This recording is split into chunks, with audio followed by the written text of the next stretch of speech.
You, John Fitzgerald Kennedy, do solemnly swear. I, John Fitzgerald Kennedy, do solemnly swear. That you will faithfully execute the office of President of the United States. That I will faithfully execute the office of President of the United States. And will, to the best of your ability.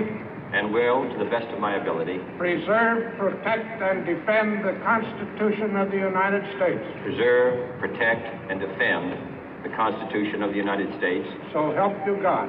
So help me God.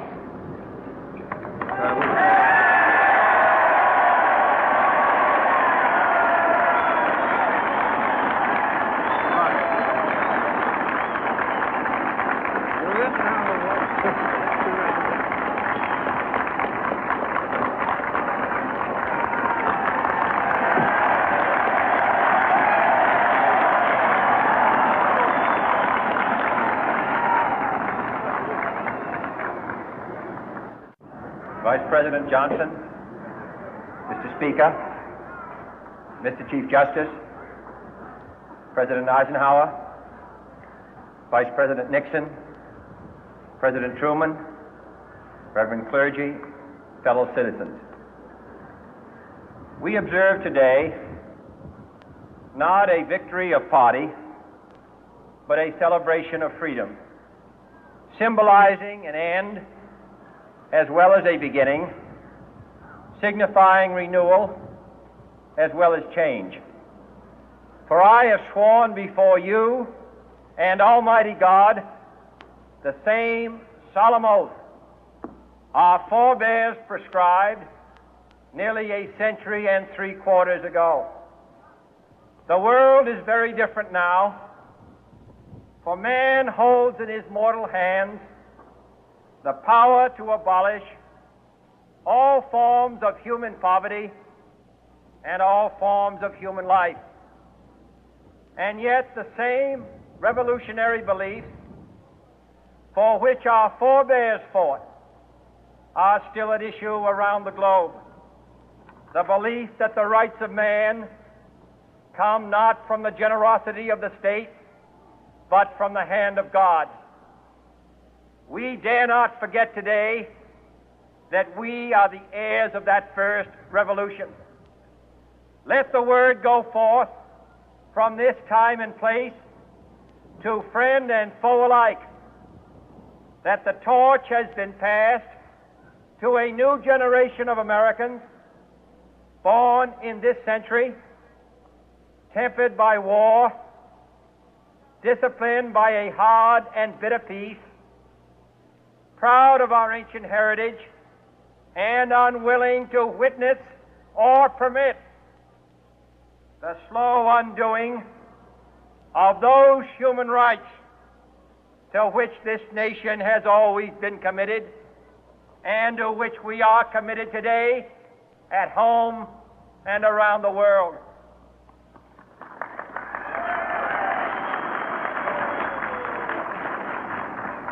Let every nation know, whether it wishes us well or ill, that we shall pay any price, bear any burden, meet any hardship, support any friend, oppose any foe to assure the survival and the success of liberty.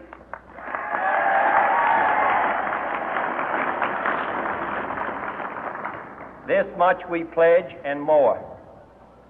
To those old allies whose cultural and spiritual origins we share, we pledge the loyalty of faithful friends.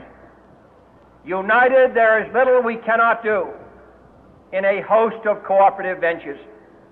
Divided, there is little we can do, for we dare not meet a powerful challenge at odds and split asunder. To those new states whom we welcome to the ranks of the free, we pledge our word that one form of colonial control shall not have passed away merely to be replaced by a far more iron tyranny. We shall not always expect to find them supporting our view, but we shall always hope to find them strongly supporting their own freedom, and to remember that in the past, those who foolishly sought power by riding the back of the tiger ended up inside.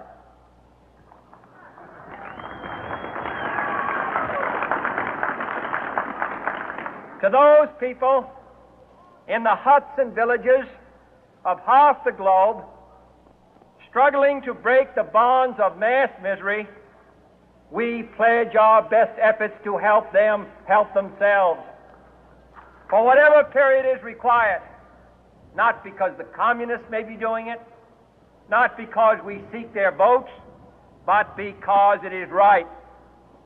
If a free society cannot help the many who are poor, it cannot save the few who are rich.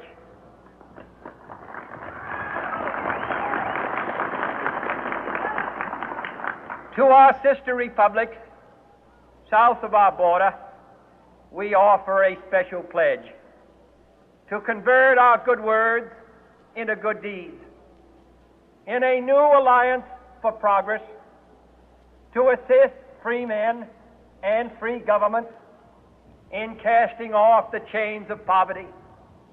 But this peaceful revolution of hope cannot become the prey of hostile powers. Let all our neighbors know that we shall join with them to oppose aggression or subversion anywhere in the Americas. And let every other power know that this hemisphere intends to remain the master of its own house.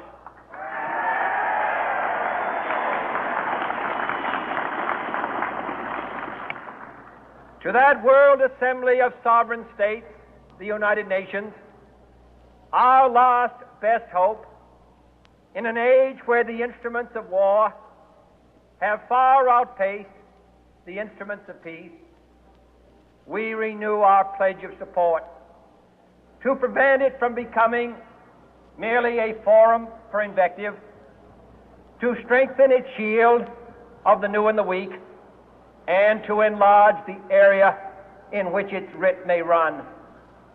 Finally, to those nations who would make themselves our adversary, we offer not a pledge, but a request that both sides begin anew the quest for peace. Before the dark powers of destruction, unleashed by science, engulf all humanity in planned or accidental self-destruction, we dare not tempt them with weakness, for only when our arms are sufficient beyond doubt can we be certain beyond doubt that they will never be employed. But neither can two great and powerful groups of nations take comfort from our present course, both sides overburdened by the cost of modern weapons, both rightly alarmed by the steady spread of the deadly atom, yet both racing to alter that uncertain balance of terror that stays the hand of mankind's final war. So let us begin anew, remembering on both sides that civility is not a sign of weakness, and sincerity is always subject to proof. Let us never negotiate out of fear, but let us never fear to negotiate.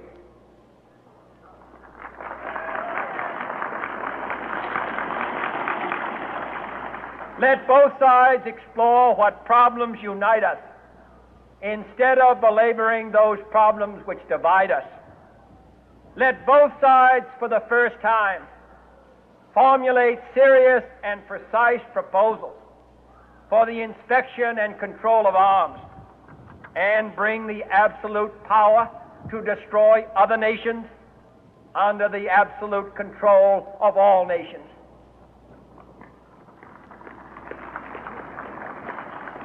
Let both sides seek to invoke the wonders of science instead of its terrors. Together, let us explore the stars, conquer the deserts, eradicate disease, tap the ocean depth, and encourage the arts and commerce.